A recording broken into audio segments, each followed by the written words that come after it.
Hello ladies and gentlemen, welcome to the Game Hub.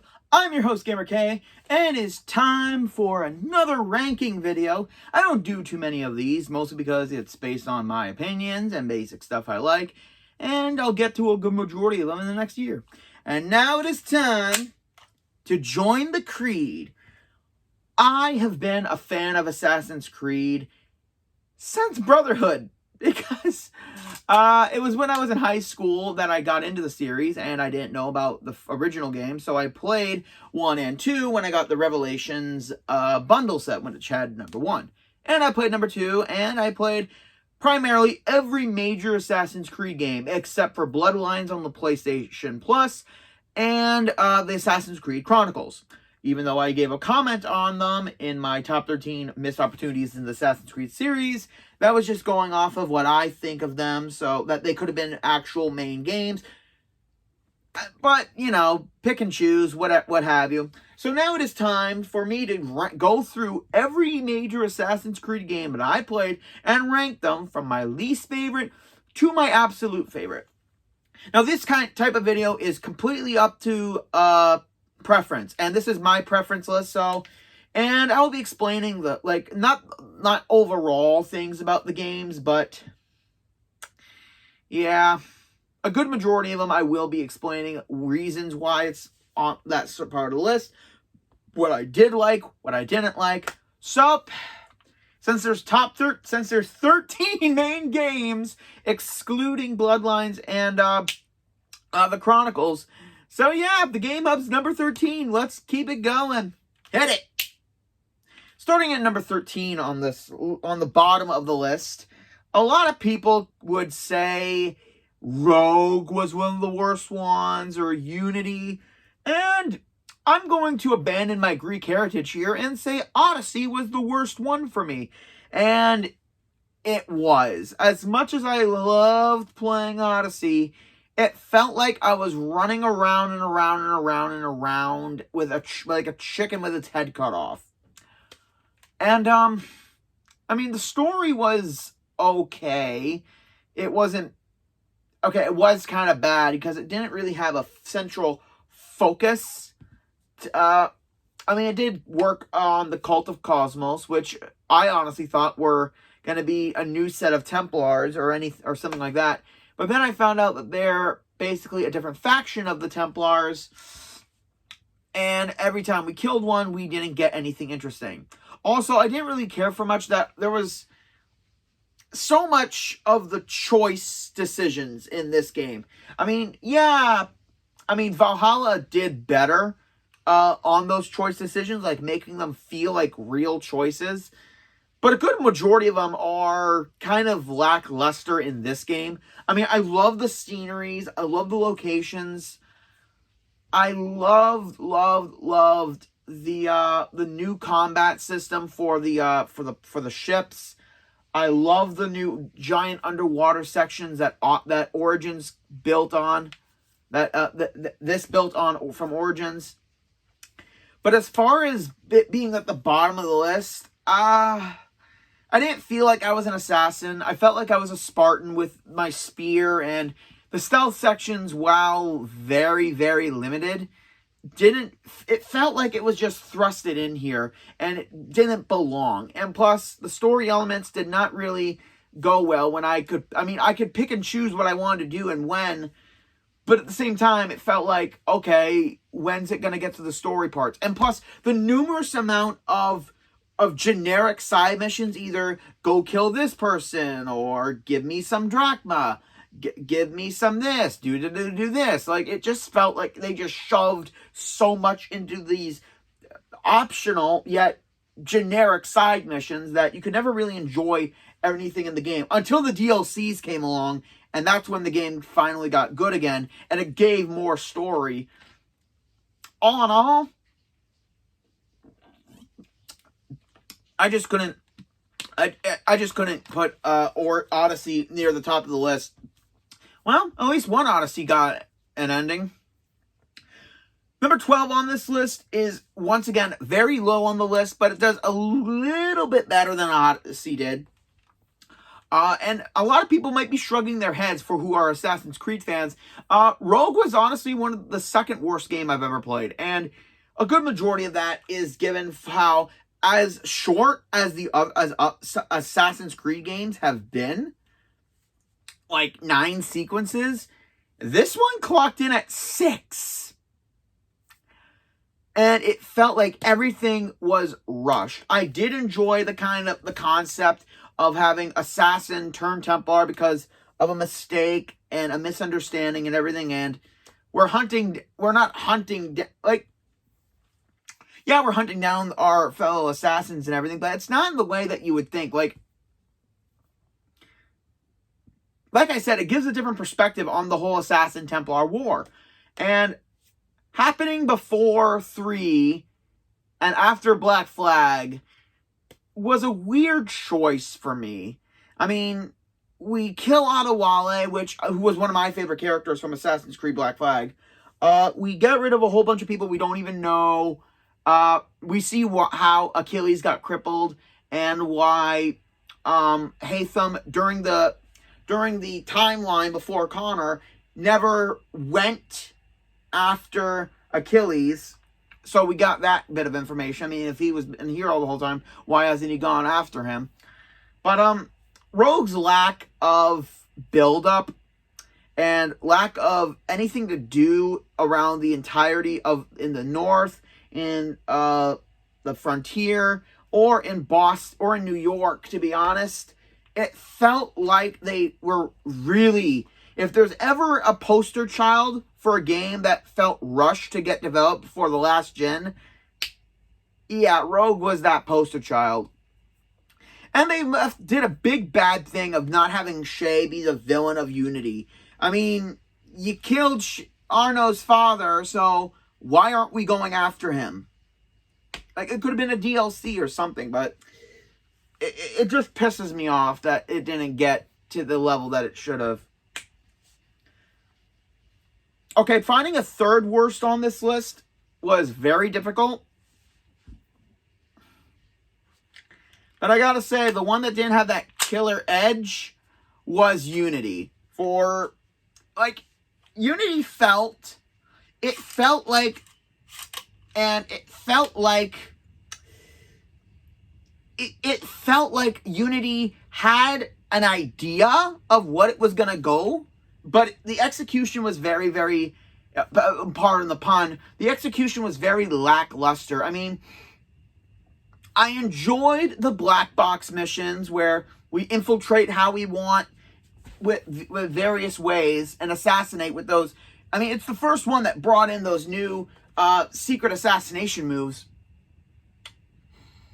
But at the same time, as it improved gameplay-wise, I mean, I didn't find any bugs with the game, but having very, very bland of a story and very bland characters and Templars, it felt like this is what Assassin's Creed 1 would have been if no one knew anything about Assassin's Creed. And what was with the killing the person and looking into their memories BS?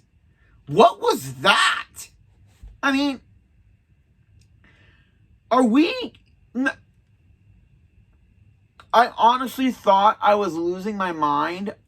That's what they decided to do. I mean, even I couldn't have imagined that. And it kind of eliminated the element of surprise of revealing the Templar that we have to kill. That Assassin's Creed is practically known for since Brotherhood. And number 1. But the point is, Unity may have improved a good number of things. Like the murder mysteries that they brought into Syndicate and did a lot better. The one character I actually remember and like is Elise de la Serre. Also because she's a redhead, and yes, please. But Elise could have been a really cool character if given more development and everything. And the whole cliche of love interests constantly dying. Oh my God. But Unity definitely failed in terms of story, characters, and quite honestly, basically what Assassin's Creed was. They threw so much at you that you don't know what you can handle. I did enjoy the new twin-pronged hidden blade, though. That is definitely something I enjoy.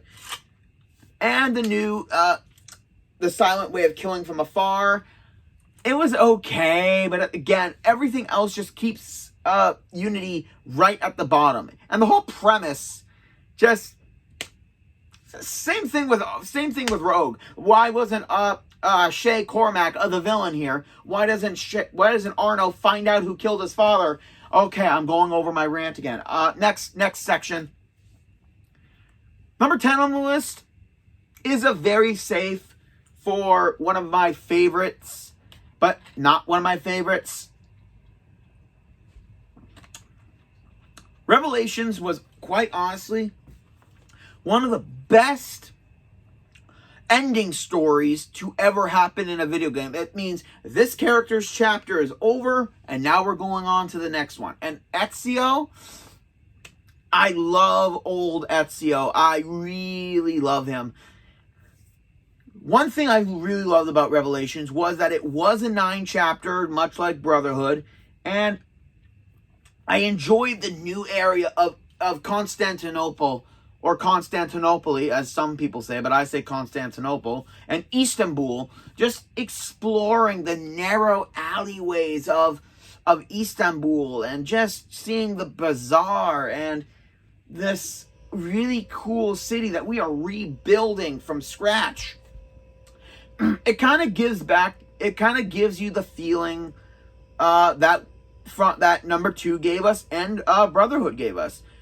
And it feels like there isn't that much to do. And plus the characters, I loved Yusuf. I loved Sophia.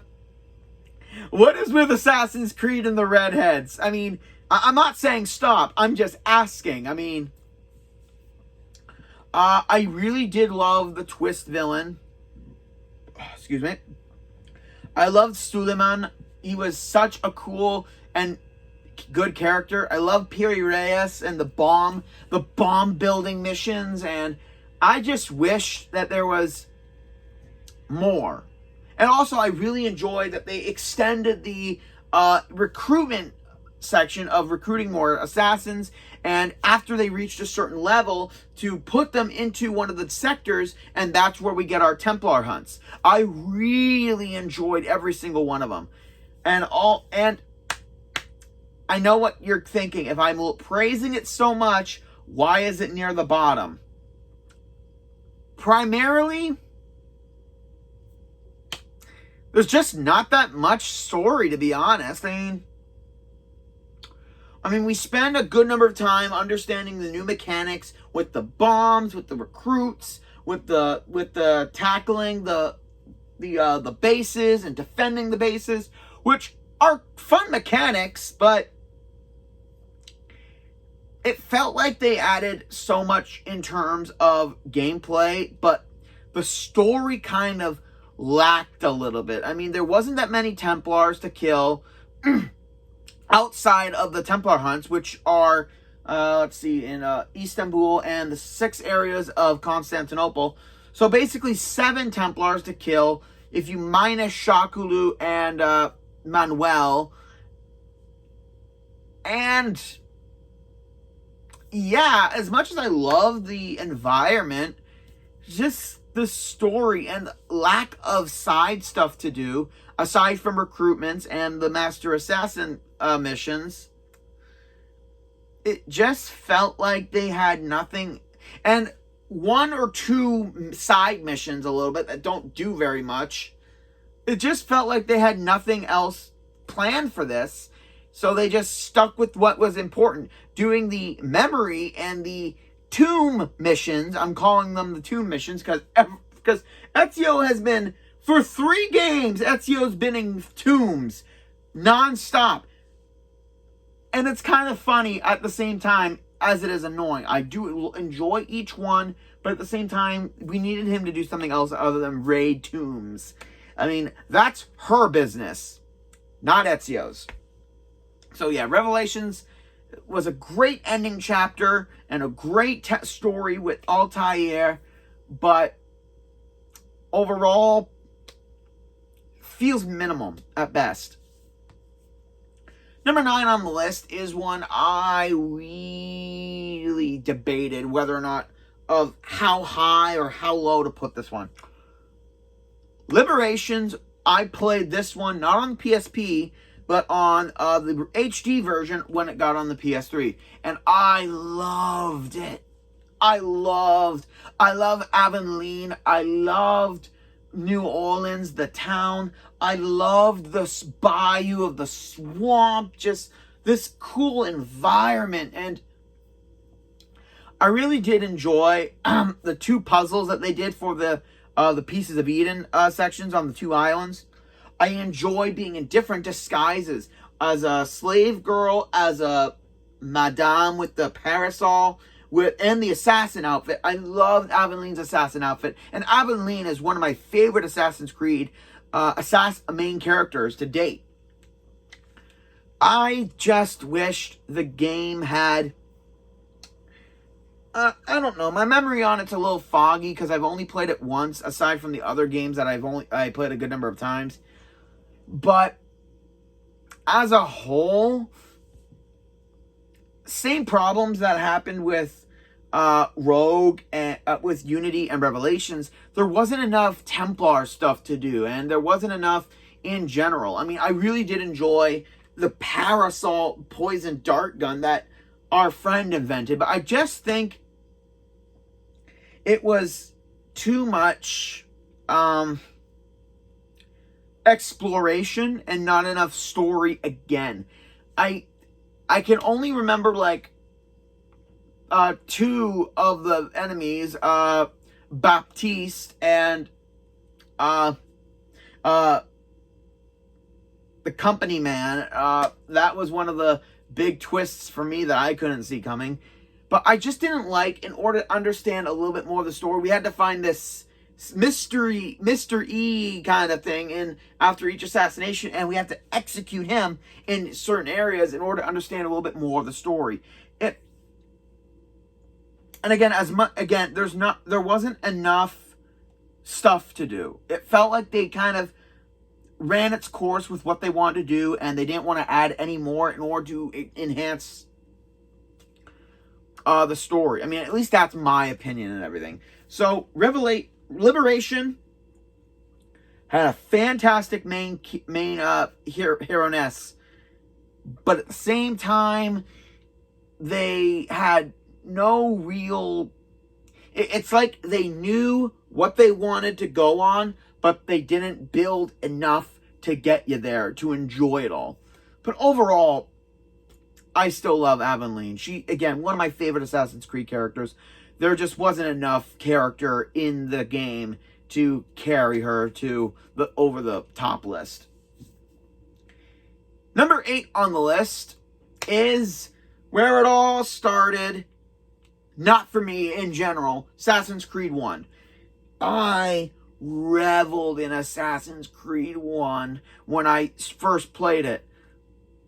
I mean, after playing Brotherhood and number 2, and then going back to what number 1 was, because before I played Revelations, I got a digital copy of number 1, and it was just a fantastic start to the game, and I'm surprised I didn't figure it out, find out about this game later on, and the entirety of 1 has the building blocks that are shown that can still be seen in the games, the new games nowadays. You can see how it started and where we are. And I loved the story. I loved Desmond. I loved Lucy.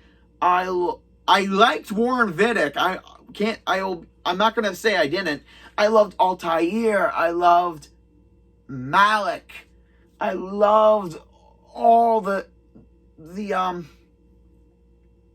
I loved the agents at the bureaus in Damas and Acre.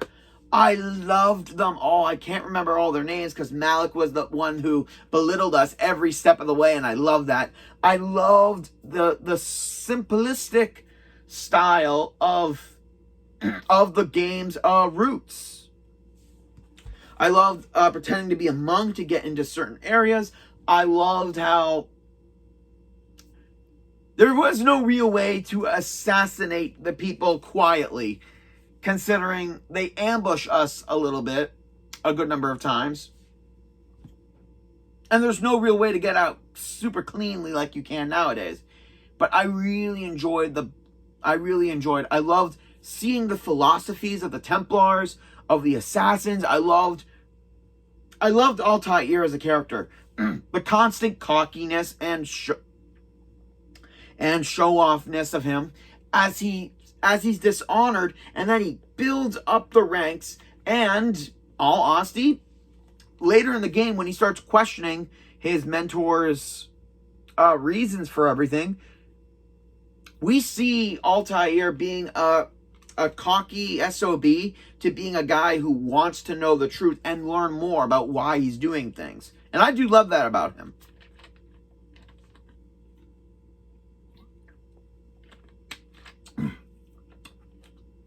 So the first game definitely gets halfway up the list, but it stays near the bottom because, I mean, yeah, it's a really old game, like pretty much over a decade.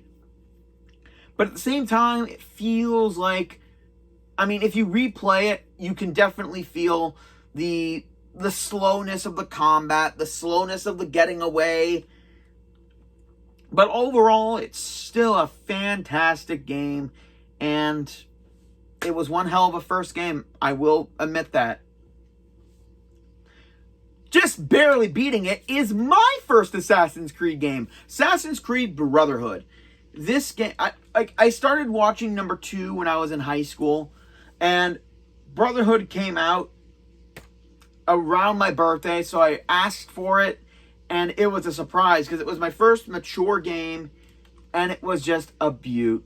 I loved Ezio's character from start to finish, and in this one was so much better. They improved a bunch of the gameplay, they improved the missions, they improved the characters.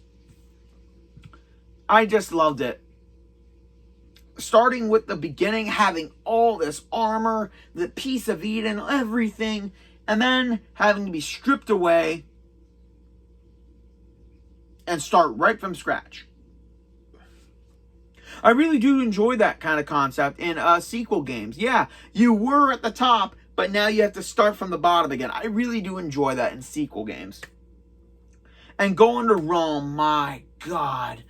Like, I do agree that because number 2, you go to many different locations, so the map is varied, but seeing the grand scale of Rome, from the city to the Colosseum to everything, and I just love Brotherhood to no end. Even though it was one of the short games, the very first short game with 9 sequences, I still loved it, and I enjoyed the DLC that had happened. I loved all the characters. I loved every sequence.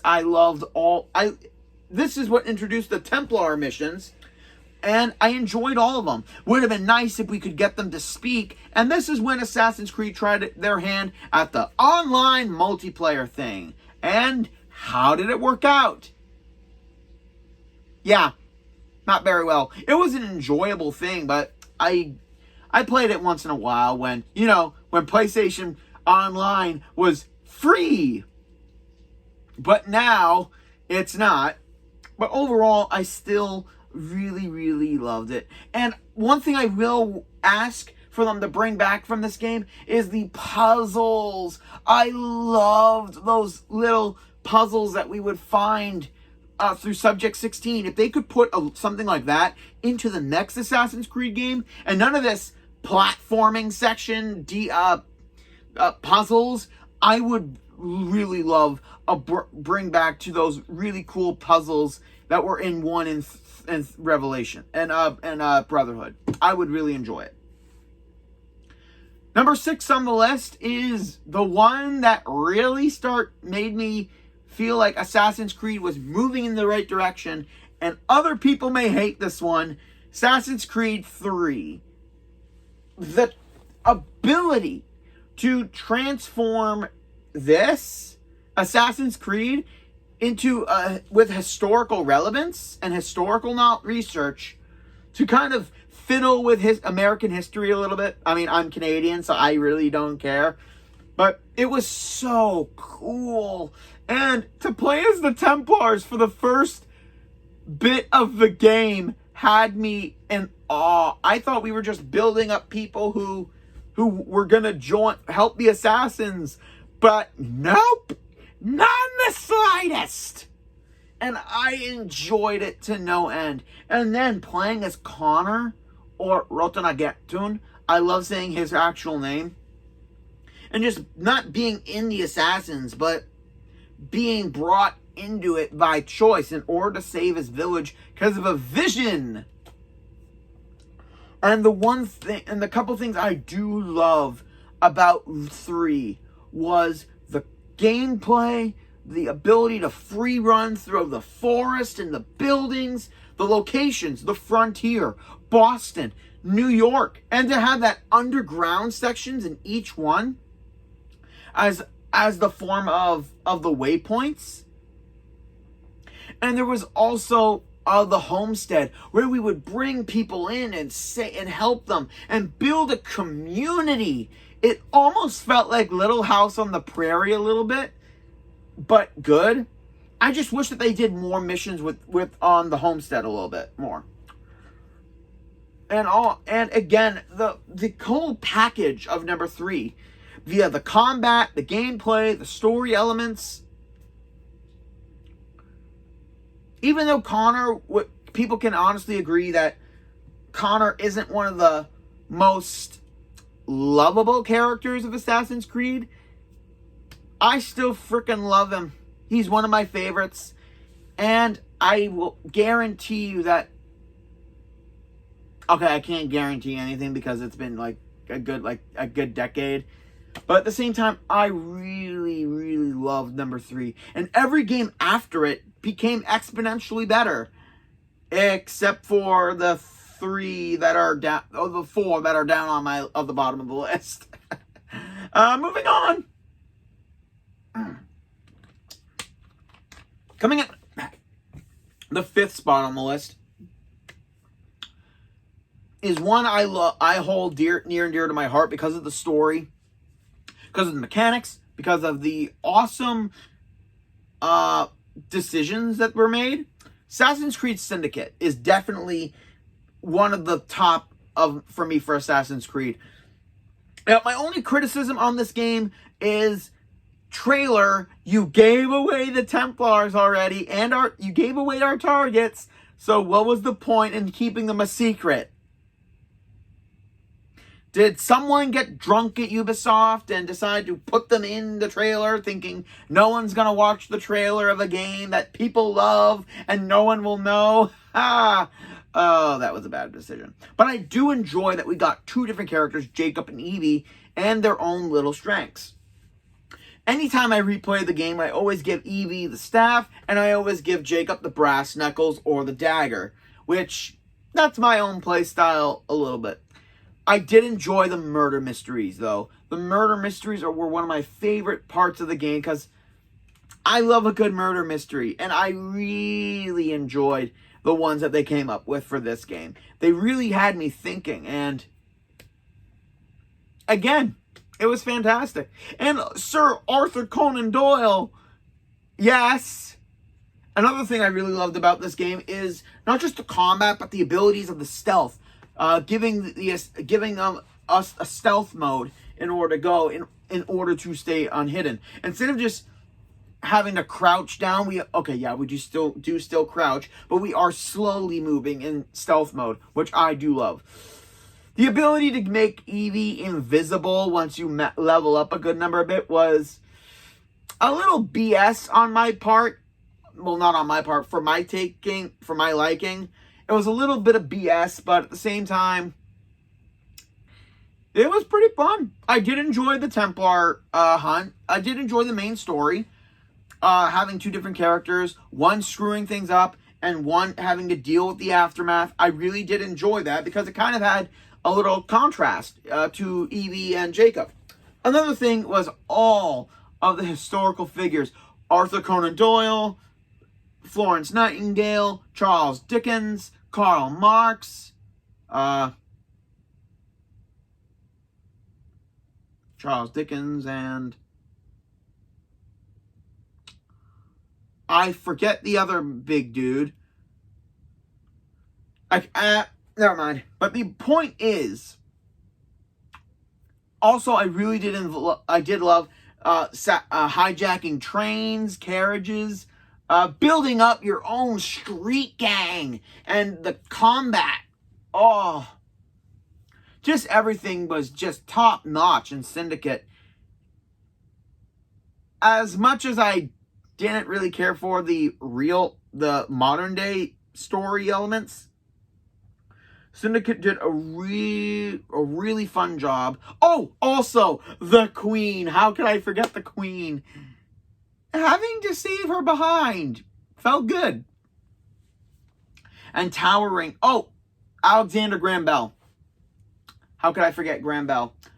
But, and again, every single bit of Syndicate, even though there was a little bit of stuff I did not like, I did enjoy it all. It was far from perfect, but it was far from terrible. Number 4, I'm going to give it to another oldie but a goodie. Assassin's Creed 2 is the number 4 spot. Once again, having that old style of storytelling with Desmond and Lucy and the newly discovered Rebecca and Sean. Sean was one of my favorites because of his smart-ass attitude, and I love it. Oh my god. Number 2 definitely paved the way for me for loving the series. Brotherhood got me into playing the game. Number 1 got me to love the origins of the story. And number 2 made me love the series. With its storytelling, its enhanced gameplay, and just the character that is Ezio Auditore da Firenze. God damn it, Ezio. Another one of my favorite Assassin's Creed characters to date. And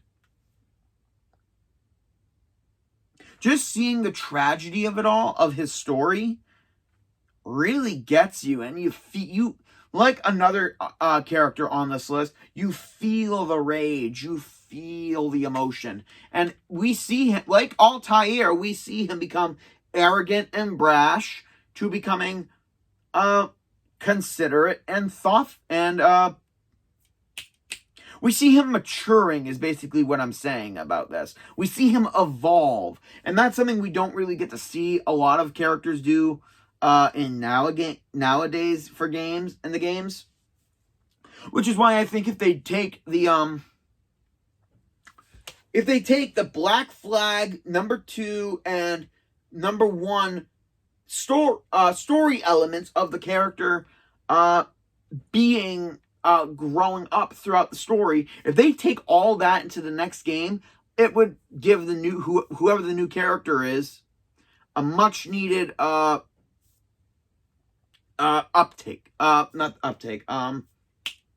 much better boost in character. Plus, this is where we first got some of the puzzles, which, again, I love the puzzles. I love the locations. I love the challenge of each area. And all the weapons, from the hidden blade, to the double hidden blade, to the poison one, to the wrist-mounted gun, to all the armor, to upgrading Monteregione. Just going and doing this game and doing it justice. Number 2 definitely gets its spot high up on this list because of how amazing it is. No question. Number 3, from current game to number 3 on the spot, Valhalla gets on this list. I could talk for hours about Valhalla, but I already did that for my review, so go check that one out. Link will be in the description right here. Got on the first shot. Good. So, in summary, Valhalla. Better choices than what Odyssey gave us. Better Templars that actually talk to us when we kill them. Better story elements of choosing what stories to do and having them all be very unique and different. And actually, the choices you do matter. And it's enjoyable having every bit of that and having a lot of emotion with a bunch of these characters. And the ability, like just every ability in this game takes it up to a whole new level. If the first Assassin's Creed games make you feel like an assassin, then Valhalla makes you feel like an assassin and a Viking. And it does everything it can to bring the two worlds together in this amazing culmination that was worth the wait. And I hope the next game is worth the wait again. We're set sailing on the number 2 spot. Assassin's Creed 4 Black Flags. Yeah, Black Flags is the number 2, but I can see why people always pick it as number 1. For me, it's a number 2 because as much as I love Edward and his redemption arc throughout the game, as much as I enjoy going along the Caribbean Sea to uncharted islands, to Havana, Kingston, to all of these really cool and lush locations, and the twin sword combat, the multi-pistols, the ship gameplay is the best ship mechanics in video games I have ever played, and no one can say different, because I think that's among the gaming community's consensus that Black Flag has the best ship controls and combat of any ship game. So any pirate games in the future better look at this in order to step up their game. The reason it's number 2 is, as much as I do love the story, as much as I do love everything about Black Flags, one Assassin's Creed game gets at the top of the list for a majority answer, for a quick answer, the heart. That's pretty much it. Let's do it. The number 1 Assassin's Creed game at the Game Hub is one I beta tested at Fan Expo Canada, along with Assassin's Creed Syndicate, Assassin's Creed Origins. All I can say is, wow, what a hit and a strike. This game is my favorite Assassin's Creed game for 3 major reasons. And it's not the locations, although every location is beautiful. The sands of the desert, the lush jungly areas, the cities, just the uniqueness of it all. And it's obviously not the modern day story. The 3 main reasons Assassin's Creed Origins is the best Assassin's Creed game for me. 1, the epic story of revenge. It takes the revenge of what Ezio had and brings it to a new height. Even though it changed Ezio, Bayek never was fully changed. He still kept being himself. He's happy when he needs to be. He's laughing when he needs to be. He's sorrowful when he is. He's angry. You feel every bit of emotion from Bayek. Whenever he feels it in the game, hopefully you feel it. Plain as simple as that. And the story just keeps it going.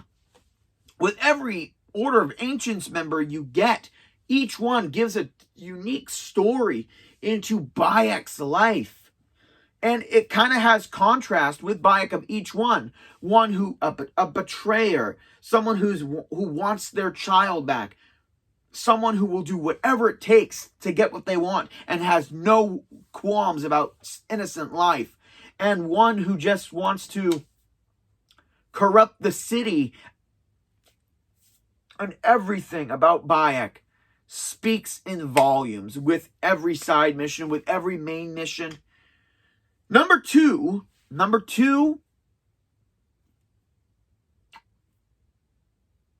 just the gameplay was elevated to no end. The stealth sections, the choosing of how you want to play. Do you want to go in berserker, or do you want to stealthily get your way in? And you can do either way. There is no penalty. The enhanced gameplay, plus with Senu being your eyes and ears, instead of doing the eagle vision thing, we actually have a hawk circling around and scanning the enemies, scanning our targets, investigation areas. It's what makes the new bits of investigation so amazing. That's what, and even though I'm kind of up to here with the bird's eye view thing, I still love it. I mean, if they're going to do it for the next one, and I really hope it's in Japan, I don't know what bird they'll do. Maybe a crow, maybe, because I know crows are big in Japan and medieval Japan mythology and stuff. I mean, just look at Yatagarasu. And the number 3 part is just how well everything in the game just... It's almost like once you leave a certain area in a game and then you come back, you feel like this overpowered badass. But at the same time, the map, the entire location that they chose for this game, Egypt, it just has that it has that punch of travel and exploration that a lot of games don't have a lot of. Because now it's fast travel. But now but with traveling on your camel or your horse, you just feel like you're Bayek again, going through the desert darkness, the desert heat. And once you get to a new location, you feel the wonder and amazement as he does. And for these main reasons, and possibly more, Assassin's Creed Origins is my favorite Assassin's Creed game in general. And I am patiently waiting for the next game. I'm still hoping we get a trailer sometime this year.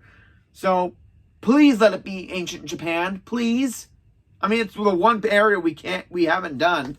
And I can always think of a lot of cool things we could do there. And that's my list, ladies and gentlemen. Hope you enjoyed this week. Like, comment, subscribe down below. Join me next week where we end the month of January with a top 13 list where we're going back to some criminal cases. This is Gamer K, logging out.